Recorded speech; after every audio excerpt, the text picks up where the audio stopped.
Bien, excusez-moi pour ce petit démarrage.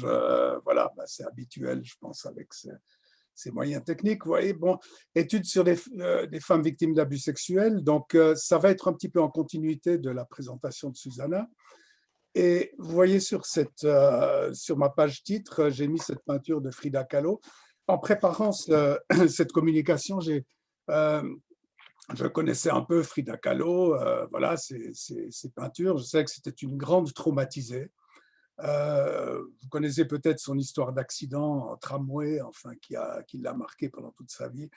Ce que j'ai découvert, eh bien, hier, en préparant, c'est que Frida Kahlo a été aussi abusée sexuellement lorsqu'elle était adolescente.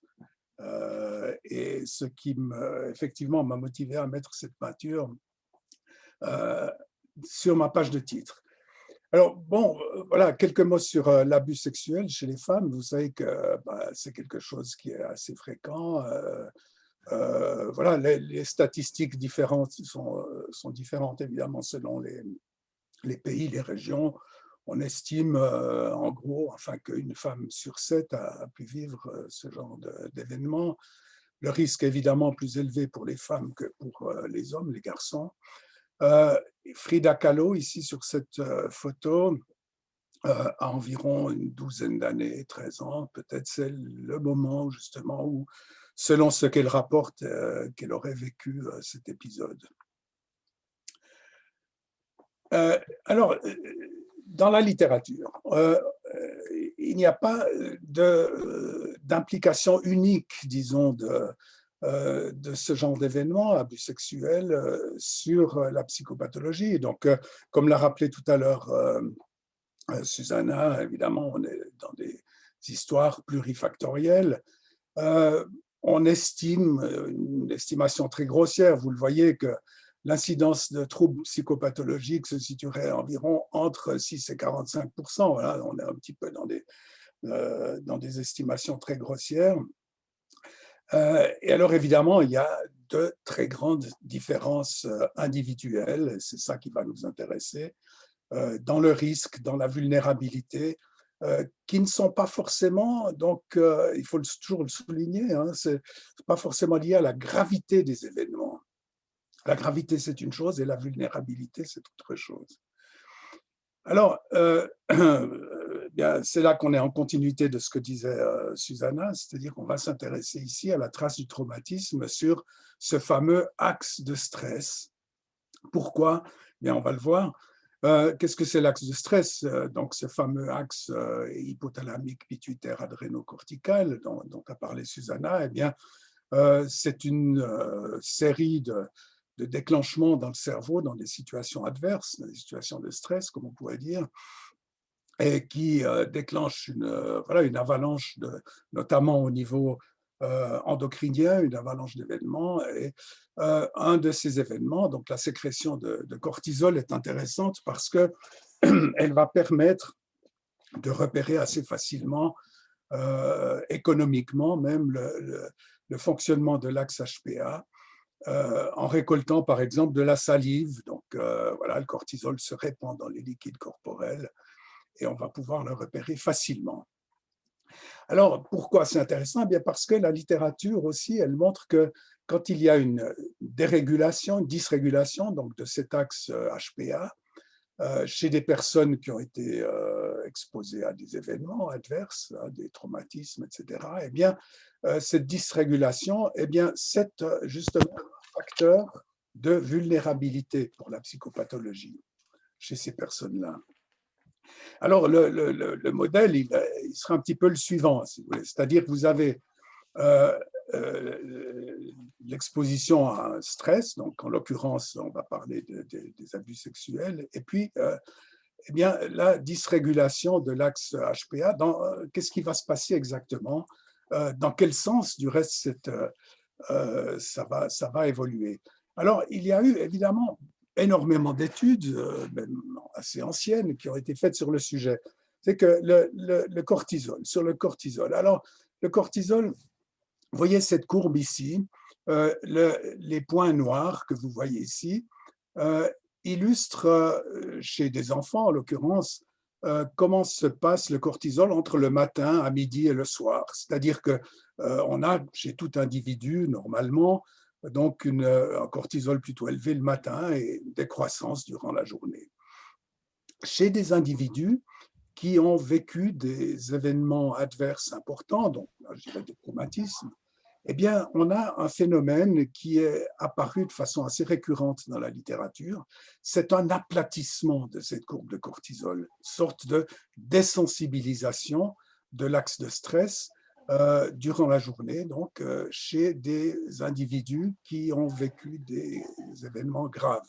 En l'occurrence, ici, c'est une étude, mais enfin que je prends comme exemple, il y en a énormément d'autres, sur des enfants qui ont vécu des privations relationnelles précoces, graves, donc qui sont en orphelinat, en l'occurrence en Roumanie. Alors, la trace du traumatisme, attendez, voilà. Alors, une chose évidemment importante qu'a rappelé tout à l'heure Susanna, eh bien, c'est qu'est-ce qui va se passer quand la personne qui a vécu un traumatisme se trouve dans son existence, dans sa vie de tous les jours, face à des conditions adverses, à des stress, à des stresseurs, qu'on pourrait appeler alors dans ce modèle que je vous présente ici, si on dirait que le traumatisme, en l'occurrence l'abus sexuel, aurait été un stresseur primaire, la question, qu'est-ce qui se passe lorsque plus tard dans sa vie, cette personne-là est confrontée à un stresseur qu'on va appeler secondaire. On va se poser la question, donc, qu'est-ce qui se passe, par exemple, au niveau de ce fameux axe de stress qui, comme je vous l'ai dit tout à l'heure, semble revêtir une certaine importance parce qu'il est un marqueur de vulnérabilité pour la psychopathologie. Eh bien, il y a eu de nouveau là énormément d'études et c'est très intéressant parce que, par exemple, là, pour des femmes qui ont été sexuellement abusées dans l'enfance, eh bien, ce qu'on a constaté, par exemple les études de Haim, eh bien, c'est que si ces femmes présentent une dépression à l'âge adulte, sont des patientes déprimées qui ont été, donc, comme je disais avant, traumatisées dans leur enfance, eh bien, on observe une sensibilisation du système de stress, c'est-à-dire une exagération, en quelque sorte, des réponses de stress par cet axe HPA. Par contre, chez les personnes, des patientes également, qui ont été abusées dans leur enfance, mais qui ont développé non pas une dépression, mais un état de stress post-traumatique, le fameux PTSD, eh bien, on observe à l'inverse une désensibilisation de l'axe de stress, comme chez les enfants roumains que je vous ai présentés tout à l'heure. Donc, vous voyez que les choses sont un petit peu compliquées. Alors, je vais vous parler ici d'une étude que nous avons réalisée il y a quelques années à Lausanne sur la trace du traumatisme, en l'occurrence justement des abus sexuels de l'enfance ou de l'adolescence chez les femmes. En l'occurrence, c'était une relativement petite étude, mais évidemment, ce sont des études assez difficiles à mener. En l'occurrence sur 23 femmes, 18 à 45 ans, qui avaient vécu un abus sexuel durant l'enfance ou l'adolescence, et puis des témoins, des femmes témoins. Alors, au niveau de la méthode, nous avions utilisé ce dispositif, j'en avais parlé un petit peu l'année passée, j'ai fait une présentation déjà chez vous l'année passée. Là, je reprends un peu ces choses-là, mais plus en détail. Eh bien, on avait utilisé ce fameux pardon, ce fameux TSST, qui est une situation de stress expérimental. Ce sera notre stresseur secondaire, si vous voulez. Alors, les personnes, évidemment, sont averties, elles sont tout à fait consentantes pour participer à cette expérience. Elles savent qu'on va explorer leur réponse de stress. Et alors, simplement, la situation, elle est un petit peu perturbante. C'est-à-dire qu'on demande à ces personnes de se présenter pour un job. C'est évidemment fictif, hein. Les personnes savent qu'elles peuvent interrompre la séance si elles le veulent, si elles sont trop inconfortables. Aucune ne l'a fait. Elles se trouvent face à ces deux individus, vous voyez ici en blouse blanche, qui lui demandent de se présenter et de présenter sa motivation pour le job qu'elle souhaiterait avoir. Tout ceci, évidemment, je le répète, est totalement fictif. Mais ceci dit, regardez la chose suivante. Donc, on est dans cette situation-là, hein. Ces personnes-là ont vécu un abus sexuel, pour celles qui sont du groupe clinique, disons. dans leur enfance. Et puis, le stresseur secondaire, c'est ce fameux TSST.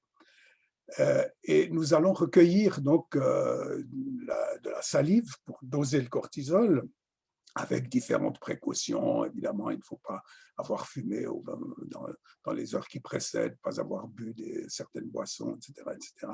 On recueille ceci dans des salivettes et qu'on fait analyser par la suite. Et alors, regardez ici, on prend de la salive toutes les 10 minutes, un quart d'heure, et voici ce que ça donne ici sur un ensemble de sujets. Il s'agit de 74 personnes, tous sujets confondus, donc pas forcément abusés. C'est juste pour vous montrer l'allure de la courbe. Eh bien, la courbe de cortisol, eh bien, voilà, on se prépare à ce TSST, donc ce jeu de rôle. Le cortisol va monter gentiment, et puis 20 minutes après, parce qu'il y a un délai, c'est-à-dire que lorsque nous sommes confrontés à un stress, le cortisol va être sécrété, mais pour qu'il soit pleinement repérable, notamment dans la salive, il y a un petit délai de 20 minutes. Eh bien, c'est exactement ce qui se passe ici. 20 minutes après, on a un pic de cortisol, et vous voyez que c'est très, très clair, très, très net. Alors maintenant, si on regarde qu'est-ce qui se passe pour les femmes sexuellement abusées dans leur enfance, en comparaison des contrôles, des témoins. Eh bien, voici en noir ici les témoins, et puis en pointillé, eh bien, les femmes sexuellement abusées dans leur enfance. Alors, vous voyez cet aplatissement, léger aplatissement de la réponse de stress. Donc là, on n'est plus dans le cortisol de la journée, si vous voulez, on est dans le cortisol événement, hein, cet événement stressant, expérimental. Eh bien, on observe ce même tassement de la courbe, hein, cette même sorte de désensibilisation, légère désensibilisation de la courbe. Mais évidemment, comme je disais tout à l'heure, Susanna l'a dit tout à l'heure, donc toutes ces problématiques-là sont assez plurifactorielles. Pardon. Alors, nous sommes intéressés, évidemment, puisque c'est le sujet du jour, hein, la question de l'attachement. Donc, cette trace du traumatisme et l'effet médiateur de l'attachement sur cette trace du traumatisme au niveau des réponses de stress. Alors, nous sommes maintenant dans le modèle qui se complique un petit peu, comme vous le voyez ici. Donc, le stresseur primaire, l'abus sexuel, le stresseur secondaire, notre fameuse situation TSST, et puis nous allons faire intervenir l'attachement, les représentations d'attachement. Et alors, nous sommes dans une situation, on dirait au niveau de la recherche et des statistiques, une situation d'effet médiateur et non pas modérateur. Des fois, on a une certaine confusion à propos de ça. Pourquoi médiateur? Eh bien, parce que l'attachement, les représentations d'attachement, ne sont pas totalement indépendantes de l'événement primaire. C'est-à-dire que cet événement ici, l'abus sexuel, a pu, et ça on le sait, on va le voir tout à l'heure, influencer les représentations d'attachement qui elles-mêmes sont également associées aux expériences de l'enfance, par exemple aux soins parentaux, et c'est cet ensemble-là qui va peut-être influencer, c'est ce qu'on va essayer de chercher, influencer l'individu dans ses réponses de stress. C'est un individu qui a été donc traumatisé dans l'enfance. Voyez un petit peu ce modèle qui devient assez compliqué, mais voyons un petit peu ce que ça donne. Alors évidemment, on a pour la question des représentations d'attachement, on a utilisé le AAI. Donc, Susanna en a parlé tout à l'heure, je ne vais pas vous faire un exposé sur le AI, donc avec ces fameuses catégories, sécure, évitant, préoccupé et désorganisé, voilà, dont vous avez déjà eu un exposé par Susanna. Alors, eh bien, voilà ce que ça donne. Si on compare ici, et donc ces entretiens d'attachement ont été analysés par différentes personnes certifiées, dont une est présente aujourd'hui, elle va intervenir tout à l'heure, je ne la nomme pas. Eh bien, voilà ce que ça donne quand on compare les femmes sexuellement abusées dans l'enfance, traumatisme de l'enfance ici, et les femmes témoins. Alors, vous voyez ici une chose assez intéressante, ce fameux 39%. Vous voyez ici, 39% de représentation d'attachement sécure, au AAI, dans les deux populations, traumatisme de l'enfance et témoin. Alors là, voilà un message ici plutôt positif, optimiste, c'est-à-dire que le traumatisme de l'enfance ne va pas obligatoirement affecter la sécurité de l'attachement. Bien entendu, ça va avoir une influence sur l'attachement. Regardez, sur évidemment la désorganisation, comme on pouvait s'y attendre. Ici, 30% de désorganisation chez les femmes traumatisées contre 7% chez les témoins. Évidemment, tout ceci eh bien, au détriment des autres catégories qui sont évidemment plus faiblement représentées, catégories insécures chez les femmes abusées que chez les témoins, parce que ce fameux attachement sécure avec le même taux, reste avec le même taux chez les femmes abusées. Pendant le TSST, nous avons demandé à ces personnes est-ce que vous vous sentez stressé? Donc, subjectivement, est-ce que vous êtes stressé? Et alors, sur un score de 0 à 10, vous mettez une croix pour nous dire si vous êtes stressé ou pas. Et on répétait ceci toutes les 5 minutes ou 10 minutes, je ne me souviens plus, peu importe. Et eh bien, voilà ce que ça donne. Voilà de nouveau le TSST, c'est toute la session qui durait 65 minutes, mais le TSST lui-même dure une dizaine de minutes. Voilà ici, les femmes contrôlent, témoins, sans abus sexuel, donc elles sont légèrement stressées, voilà, elles le disent subjectivement pendant le TSST. Les femmes abusées, ici la ligne en noir plus fine, les femmes abusées dans l'enfance, mais qui ont un attachement de type organisé, c'est-à-dire sécure ou évitant ou préoccupé. Hein, ce qu'on appelle des représentations organisées, fussent-elles sécures ou insécures. Et puis ici, les femmes qui nous intéressent davantage, surtout suite à l'exposé de Susanna tout à l'heure, eh bien, les femmes avec des représentations d'attachement désorganisées, avec ici, comme finalement ce qui nous étonne assez peu, eh bien, ici quelque chose qui est beaucoup plus marqué au niveau de leur expérience subjective de stress. Subjective, oui, mais regardez, au niveau du fonctionnement de l'axe HPA, qu'est-ce qui se passe? Eh bien, les trois mêmes courbes, vous voyez que c'est totalement différent. Je reviens en arrière, regardez la courbe subjective, hein, le stress, est-ce que je me sens stressé, hein? Et puis là, comment le corps fonctionne, c'est-à-dire l'axe de stress, comment est-ce qu'il fonctionne? Vous voyez, les femmes abusées et désorganisées, un aplatissement complet, presque complet, de la réponse de stress. Le corps ne répond plus. Hein, le corps a été peut-être épuisé, je ne sais pas, l'axe de stress a été épuisé peut-être, je ne sais pas, mais subjectivement, non. Eh bien, là, il y a une sorte de dissociation, on pourrait dire, entre le corps et le subjectif, c'est-à-dire que le corps et le subjectif racontent une histoire différente. Hein, c'est ça qui est intéressant.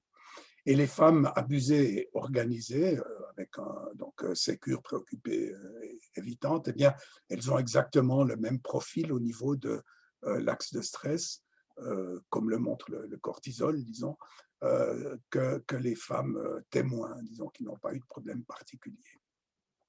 Alors maintenant, pour terminer, disons, cet exposé, je vais reprendre aussi quelque chose qui a été expliqué tout à l'heure par Susanna, c'est-à-dire l'implication du traumatisme et sur la santé mentale des personnes abusées.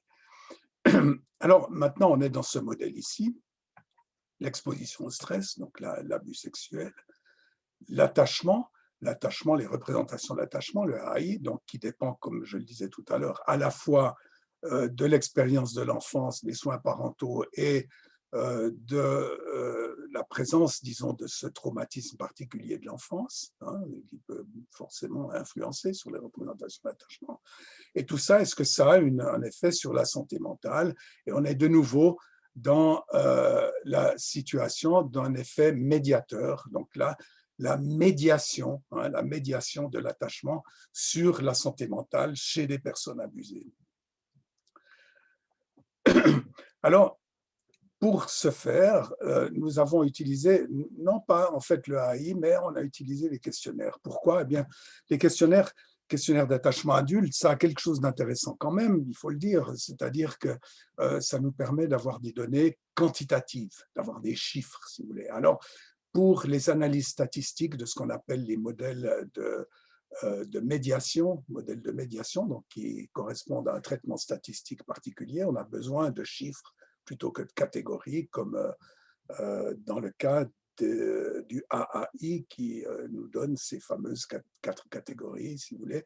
Et alors ici, avec le questionnaire, en l'occurrence ici, on a pris le RSQ, qui va nous donner des données quantitatives sur le degré de sécurité d'attachement, le degré d'évitement, etc.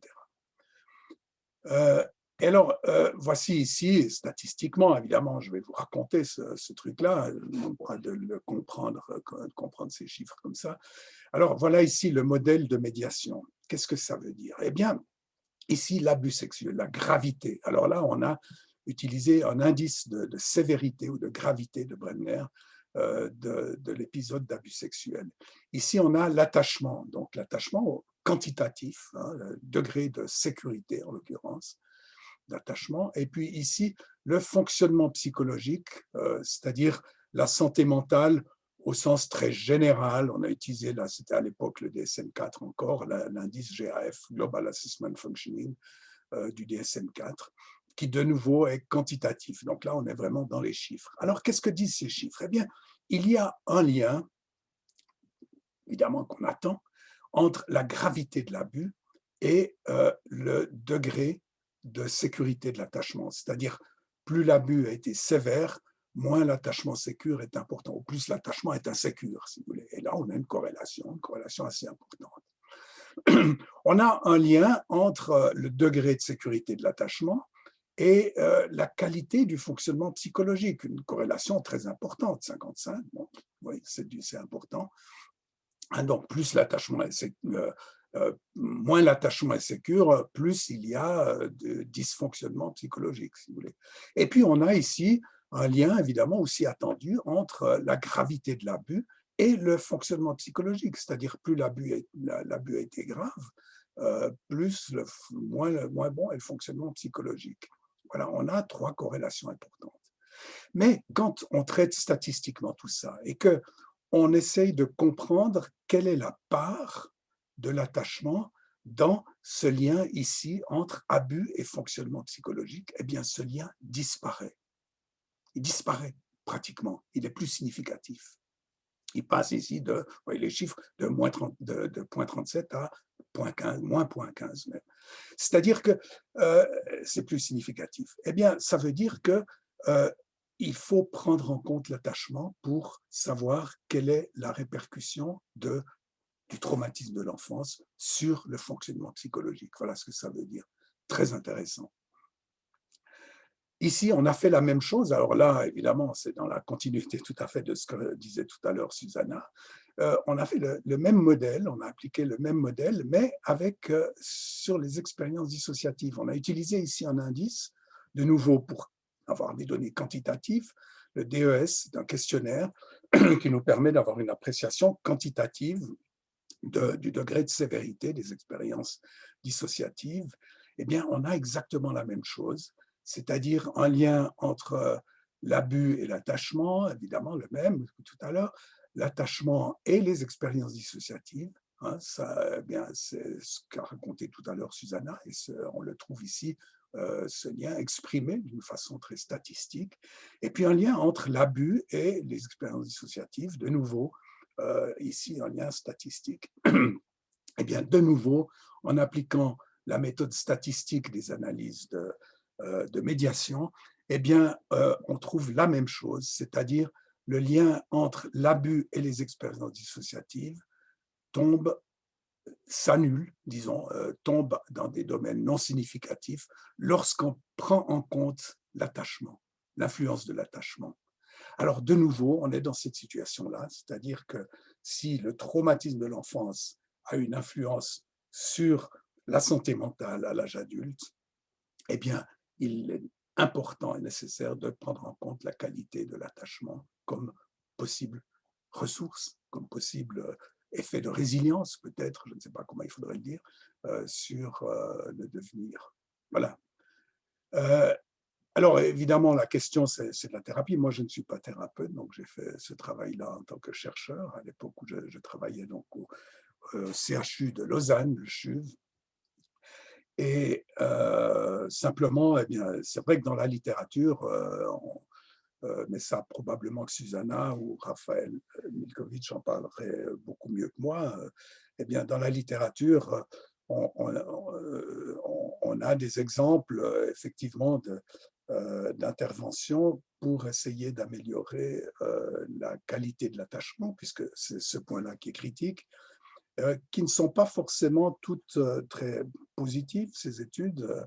Je pense une là qui est intéressante, celle de Stovall, sur des personnes avec un état de stress post-traumatique et qui montre que la psychothérapie eh bien, peut avoir un effet sur la désorganisation, un result de désorganisation, un effet positif donc, sur la désorganisation. Voilà une étude, probablement qu'il y en a beaucoup d'autres, mais je ne les connais pas. Alors, je ne résiste pas à la tentation, 2 jours après l'intronisation de Biden comme président des États-Unis, à vous montrer, puisque je vous parlais de Frida Kahlo, eh bien, cet autoportrait de Frida Kahlo sur la frontière entre le Mexique et les États-Unis, avec le mur n'était pas encore là.